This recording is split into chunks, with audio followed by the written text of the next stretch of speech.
C'est en l'année 52 de notre ère que le grand aventurier intrépide et missionnaire, l'apôtre Paul, arriva dans ce qui était à l'époque la plus grande ville de Grèce, Corinthe, une ville portuaire aux mœurs dissolues, dont la population importante oscillait entre les 700 à 800 000 habitants.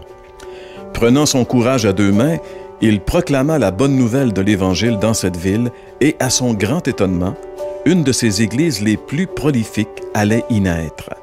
Quelques années plus tard, probablement en 57, il écrivait une lettre à cette église, et voici un extrait de ce qu'il lui disait.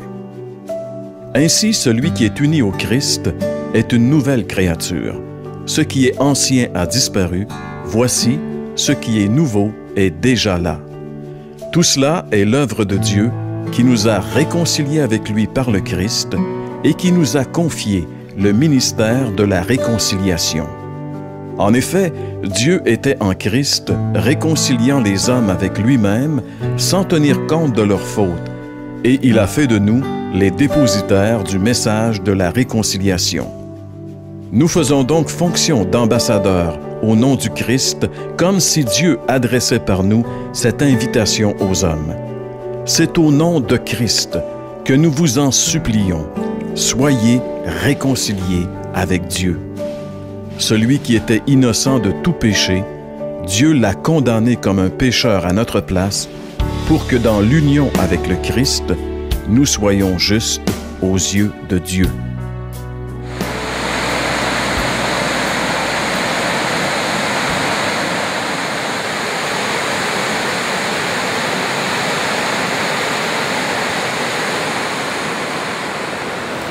Je me trouve présentement dans le comté de Portneuf sur un pont.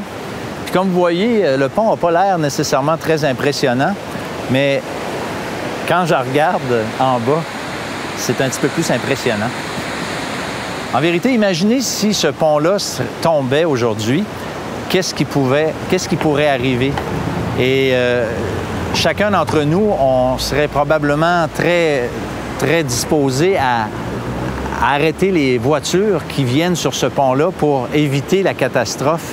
Et ce serait tout à fait naturel de le faire parce que, imaginez peut-être quelqu'un que vous connaissez est dans une voiture qui file à vive allure et qui s'en vient comme ça sur un pont qui, en vérité, n'existe plus ou a tombé en partie. Et puis, ça serait vraiment une catastrophe épouvantable. Bien, vous savez, il existe, cette vérité-là, elle existe non physiquement, mais spirituellement entre nous et Dieu. La Bible dit qu'on a rompu le lien qui existait entre nous et Dieu, que c'est plus comme c'était lorsque Dieu nous a créés, où il y avait une harmonie, la relation qui existait entre nous et Dieu était tout à fait merveilleuse, elle était parfaite. Les ponts doivent être rétablis entre nous et Dieu. Et c'est un peu le message qu'on voudrait vous laisser aujourd'hui à l'heure de la bonne nouvelle. On a besoin d'être réconciliés avec Dieu parce que chacun d'entre nous, en vérité, on est sur la route de la vie et on s'en va tout droit vers la catastrophe si les liens entre nous et Dieu ne sont pas rétablis, non selon ce que moi je pense, mais selon ce que la Bible nous enseigne. Et c'est ça qui est important.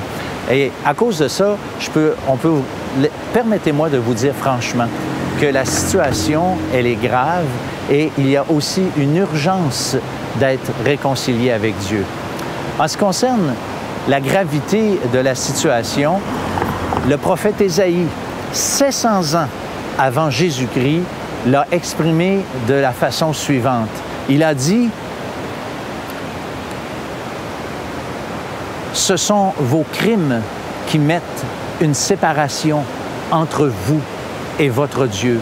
Ce sont vos péchés qui vous cachent sa face. » De la même manière qu'une faute peut briser les relations entre personnes, nos péchés, nos fautes envers le Dieu créateur, le Dieu qui est saint, le Dieu qui est juste, aussi brisent cette relation qui existait avant. Et normalement, quand il y a perte ou bris de relation entre deux personnes, il y a aussi toujours perte de privilèges.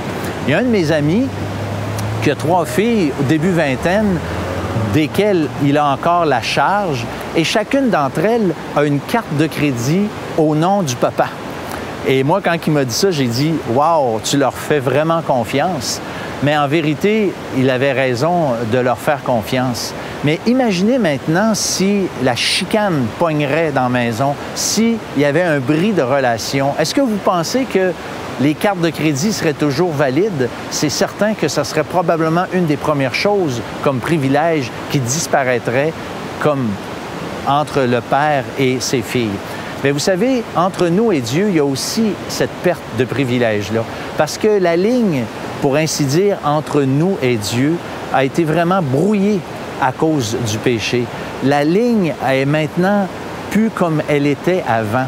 Et même, souvent, les gens sont plutôt dans la crainte où il y a comme un malaise lorsqu'on sait, ceux qui lisent la Bible particulièrement savent que Dieu est un Dieu juste, un Dieu saint.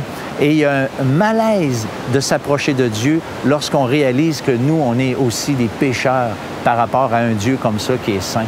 Mais le pire dans tout ça, c'est pas encore que cette ligne soit brisée, c'est que le jour de notre mort, cette relation qui n'a pas été rétablie va être scellée pour l'éternité. D'où la gravité de cette situation, parce que si on n'est pas réconcilié, comme dans le texte qu'on a lu tout à l'heure, eh bien, cette réconciliation n'aura jamais lieu parce que le sort éternel sera tout simplement scellé. Mais il y a aussi l'urgence de la situation. Voyez-vous, si les gens sont tout près ici du pont qui est tombé puis qui roule à toute vitesse, eh bien, on n'a pas beaucoup de temps pour avertir ces gens-là. Et puis, chacun d'entre nous, en vérité, on roule sur la route de la vie sans réaliser qu'un peu plus loin, il y a un drame qui va se jouer.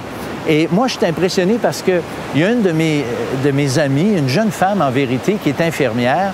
Et l'autre jour, je lui posais la question, « Est-ce que tu trouves ça difficile de voir mourir des personnes? » Puis elle me dit, « Oui, François, parce que ces personnes-là, elle est consciente, elles entrent dans l'éternité. » Mais elle me dit, ce qui est encore plus difficile, elle dit, c'est d'entendre la famille qui parle, puis qui disent, « Ah, elle est mieux maintenant, elle est maintenant, ses souffrances sont finies » ou des choses semblables, lorsque, en vérité, elle vient simplement d'entrer dans un état éternel. Et si elle n'a pas été réconciliée avec Dieu, eh bien, c'est terminé, c'est fini pour l'éternité. Jamais plus elle aura d'occasion d'être réconciliée avec Dieu. Si, bien sûr, elle a été réconciliée avec Dieu, oui, ça, c'est très positif. Oui, maintenant, ses souffrances sont finies. Oui, maintenant, elle est consolée, mais ce n'est pas nécessairement le cas. Et c'est pour ça qu'on vous dit que non seulement la situation est grave, on doit être réconciliés, mais aussi la situation est urgente parce qu'on ne sait pas jusqu'à quand on va vivre. On n'a aucune idée. Si vous avez 40 ans aujourd'hui et puis que vous avez jusqu'à 80 ans à vivre, eh bien, vous avez encore 40 ans pour y penser. Mais si vous avez encore 40 ans et que vous allez mourir dans moins qu'une année, eh bien, vous êtes sur le point maintenant de sceller votre sort éternel. Et ça, c'est encore bien plus grave et bien plus sérieux que si un pont n'existe pas sur une route physique sur laquelle on roule à toute allure. C'est vrai que la situation est grave, mais ce qui est merveilleux, c'est qu'il y a une bonne nouvelle. Et le texte qu'on a lu tout à l'heure, et je relis le verset 18 de la deuxième épître aux Corinthiens au chapitre 5, qui dit ceci. « Il nous a réconciliés avec lui par le Christ. » Je lis aussi le verset 21 du même chapitre. « Celui qui était innocent de tout péché, Dieu l'a condamné comme pécheur à notre place. » Ce qu'il nous faut comprendre, c'est que l'œuvre que le Seigneur Jésus a accomplie sur la croix est le seul lien qui puisse nous réconcilier avec Dieu. Il n'y a pas d'autre façon. La religion, pour plusieurs, pense que c'est la façon d'être réconcilié, mais en vérité, chacun de nous, on a une religion de laquelle on a hérité. Et cette religion ne nous a jamais amenés à avoir la paix avec Dieu, ne nous a jamais amenés à être réconciliés avec lui. Et si je reprends l'image du pont, j'aimerais en faire une autre application. Et je vous dessine ici dans le sable ce que je veux vous montrer. D'un côté, il y a Dieu, et de l'autre côté du précipice, il y a les hommes. Et tous les efforts qu'on pourrait vouloir faire pour atteindre Dieu de l'autre côté sont tous, les uns comme les autres, vains. Par exemple, la religion ne peut pas nous amener vraiment à être réconciliés avec Dieu. La moralité ne peut pas enlever quelque responsabilité que ce soit en ce qui concerne nos fautes, nos péchés, parce qu'on l'a dit tout à l'heure, notre relation est brisée et ce n'est pas des bonnes actions, c'est une demande de pardon qu'on a besoin. Et vous avez, comme on a dit tout à l'heure, il y a vraiment un mur de séparation entre nous et Dieu. Et ce mur-là peut être annulé, enlevé par une seule chose, et j'ai nommé la croix du Christ. Là où Jésus est mort pour nos péchés. C'est Dieu qui a condamné Jésus sur la croix. On a tendance à dire généralement que ce sont les hommes qui l'ont crucifié, et c'est tout à fait vrai, c'est un aspect de la vérité, mais c'est écrit aussi que Dieu l'a livré à la mort pour nos péchés, afin que nous puissions être réconciliés avec lui.